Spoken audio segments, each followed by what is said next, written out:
Hello दोस्तों, बहुत बहुत स्वागत है सुपर आलम टेक्निकल में। तो संडे कमेंट बॉक्स की इस वीडियो में आप सभी का बहुत बहुत स्वागत है। तो दोस्तों इस वीडियो में आपके द्वारा पूछे गए सवालों का जवाब देने वाला हूं। तो दोस्तों आपको भी मुझसे कोई सा भी सवाल पूछना है तो हैशटैग सुपर आलम टेक्निकल लगाकर आप अपना सवाल पूछ सकते हैं। तो चलिए दोस्तों आज के इस वीडियो को शुरू करते हैं। तो दोस्तों हमारा पहला कमेंट है, भाई एज डिस्प्ले की ग्लू साफ़ करने के लिए कौन सा लिक्विड यूज़ करते हो। भाई सबसे पहले तो मैं एज का ग्लास उतारने के बाद जो उस पर मोटा मोटा ग्लू रहता है उसको ग्लू रिमूवर मशीन से साफ़ कर लेता हूँ। ये मेरी ग्लू रिमूवर मशीन है, इसके थ्रू मैं पूरा ग्लू साफ़ कर लेता हूँ मोटा मोटा। उसके बाद जो ऊपर हल्का फुल्का जो ग्लू लगा रहता है पहले उस पर हल्का सा तारपिल लिक्विड भिगाता हूँ। तारपिल लिक्विड की ये बोतल है दोस्तों, ये बोतल है 50 रुपये की बोतल आती है और काफ़ी टाइम आप इसको यूज़ कर सकते हो क्योंकि बहुत कम यूज़ आता है ये। और जैसे ही आप इस लिक्विड को एलसीडी पे डालेंगे पूरी डिस्प्ले पे, उसको लगभग 2 से 3 मिनट तक ऐसी पड़ा रहने दो जिससे कि जो इस पर ग्लू लगा हुआ है ना वो नरम हो जाए। फिर जो ओसे की जो कड़क पन्नी होती है, कड़क पन्नी मैं आपको दिखाता हूँ दोस्तों। इस टाइप की जो कड़क पन्नी आती है, ये कड़क पन्नी, इस कड़क पन्नी की सहायता से इसको डबल कर लेता हूँ और इस तरीके से पूरे फ़ोन पे यूँ चलाता रहता हूँ जिससे कि जितना भी पतला ग्लू है बहुत ही आसानी से साफ़ हो जाता है।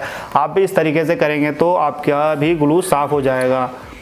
हमारा नेक्स्ट कमेंट है, ब्रो जब 93,000 में BST1 ली तो 95 की YMJ 2020 ही ले लेते हैं। तो भाई आपने सही कहा, लेकिन मेरे पास YMJ में मशीन पहले से है तो मैं पहले से जो मशीन है मैं जो कि मेरी शॉप पे लगी हुई है तो सेम मॉडल लेने का कोई मतलब नहीं रहता। तो मैंने कुछ नया ट्राई करने के लिए सोचा तो कुछ कमियां स्टार्टिंग में आई, लेकिन अब मैं जो ये मशीन यूज़ कर रहा हूँ ना मुझे कोई भी दिक्कत नहीं आ रही है। स्टार्टिंग में मेरे को इसमें पंप वगैरह है ना वो लोकल क्वालिटी का भेज दिया गया था और थोड़े पैसे भी एक्स्ट्रा लग गए, लेकिन जब मैंने उसको चेंज करा लिया तो इस मशीन में मुझे कोई भी दिक्कत नहीं आ रही है। कोई सी भी LCD की पंचिंग बहुत ही शानदार हो रही है, एज भी बहुत ही शानदार हो रही है। बस इसमें मेरे थोड़े बहुत पैसे ज़्यादा लग गए दोस्तों। बाकी YMJ बेस्ट है, वो ज़रूर लेनी चाहिए थी मुझे, लेकिन मेरे पास पहले से थी दोस्तों, इसलिए मैंने BST1 Pro पे आया।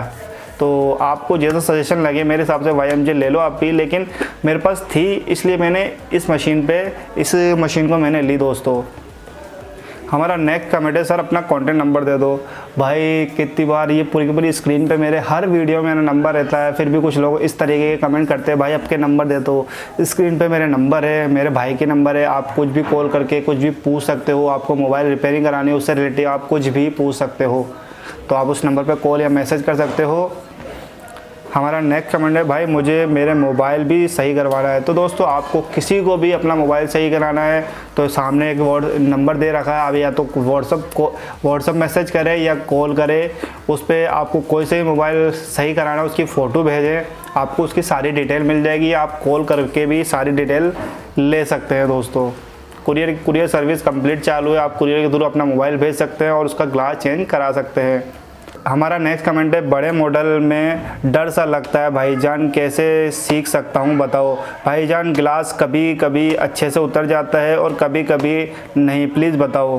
तो सबसे पहले तो कभी कभी आपका ग्लास सही से उतर जाता है, कभी कभी नहीं उतरता है। तो दोस्तों अगर आप अपना कॉन्फिडेंस लेवल कम कर देते हैं ना, जैसे कोई भी डिस्प्ले आई, नई डिस्प्ले आई, आप उसमें डर के काम करोगे ना तो वो डिस्प्ले 100% टूटेगी। आप बिना डरे बिल्कुल तरीके से काम करने की कोशिश करोगे ना, आपकी 100% सही उतरेगी वो डिस्प्ले। तो दोस्तों आप डर के काम ना करें, डर के काम करोगे ना तो वो LCD ख़राब होगी। तो माइंड को एक जगह प्रॉपर तरीके से रखना है और उसका धीरे धीरे ग्लास उतारना है, उसको हल्का हल्का हीट करते रहो और ग्लास उतारते रहो। बिना डरे अगर आप काम करोगे ना तो उसका ग्लास आप तरीके से उतार लोगे। अगर डर के काम करते हो तो दोस्तों वो LCD ख़राब होगी।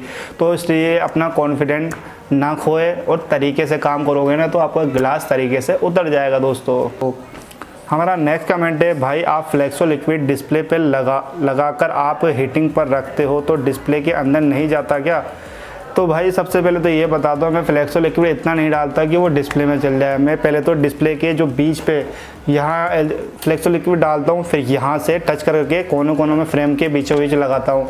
ऐसे नहीं मैंने डायरेक्ट कोनों में डाल दिया, मैं सबसे पहले तो L3 के बीच में डालता हूँ कि वहाँ से डिस्प्ले में जाने का कोई रिस्क नहीं है। फिर उसको हाथ से टच करके पूरे फ्रेम पे लगाता हूँ। आप इस तरीके से लगाएंगे तो आपके मोबाइल के अंदर यानी डिस्प्ले के अंदर आपकी फ्लेक्सो लिक्विड नहीं जाएगा। तो दोस्तों इस चीज़ का खास तौर पे ध्यान रखें। आपको पहले तो डिस्प्ले के बीच में फ्लेक्सो लिक्विड रखना है, फिर उसको हाथ से टच करके पूरे फ्रेम पे लगाना है। इस तरीके से आप काम करोगे तो आपका फ्लेक्सो लिक्विड रिफ्लेक्टर में नहीं जाएगा। तो हमारा नेक्स्ट कमेंट है, मैं फ़ोन बिना खोले जब वायर डालता हूँ तो एलसीडी के बीच में और ग्लू कटने लगता है और तो पोलराइज़र में चला जाता है और वायर 0.5 mm यूज़ करता हूँ। प्लीज़ ये टेक्निक किस तरह आप फ़ोन बिना पोलराइज़र में गए वायर डालते हो, बोलिए प्लीज़ टेक्निक बताइए। तो दोस्तों सबसे पहले तो जब मैं वायर डालता हूँ ना, वायर डालने का मेरा तरीका ये है, सैमसंग की कोई सी भी डिस्प्ले मान लो, कोई सी मॉडल की मान लो, सबसे पहले तो कोने में ना वायर को ब्लेड की सहायता से अंदर घुसेड़ता हूँ, फिर हल्का हल्का खींचता हूँ ना। तो जैसे ही मैं थोड़ा सा खींचता हूँ वायर को, तो जैसे ही अगर आप ग्लू के अंदर वायर चलाना तो वो वाइट बन जाता है। तो इसका मतलब आपका ग्लास सही उतर रहा है अगर वाइट चल रहा है तो, और आपका थोड़ा ब्लू टोन पे आया तो इसका मतलब आपकी फिल्म में वायर चला गया है। तो उसमें हैंड टू हैंड हल्का सही डालना है आपको वायर। अगर आपको उसमें दिख गया हाँ भाई फिल्म में जा रहा है या आपको सही उतर रहा है, अगर गलत उतर रहा है फिल्म में जा रहा है तो आपको तुरंत वायर बाहर निकाल लेना है, फिर दोबारा कोशिश करनी है। इस तरीके से अगर वाइट आया ना वायर डालने के बाद बिल्कुल वाइट ग्लू जैसा दिखा आपको, तो इसका मतलब आपका वायर सही डला है।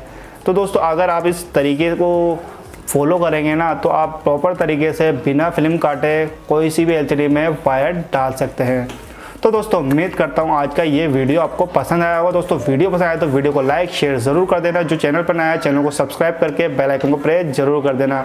और दोस्तों संडे कमेंट बॉक्स में आपको कोई सा भी सवाल पूछना हो तो #आस्क सुपर आलम टेक्निकल लगाकर आप अपना सवाल पूछ सकते हैं। तो दोस्तों #आस्क सुपर आलम टेक्निकल लगाना ज़रूरी है, उन्हीं का कमेंट मैं पिक करने वाला हूँ। उस चीज़ का खास तौर पर ध्यान रखना। तो चलिए दोस्तों मिलते हैं नेक्स्ट वीडियो में।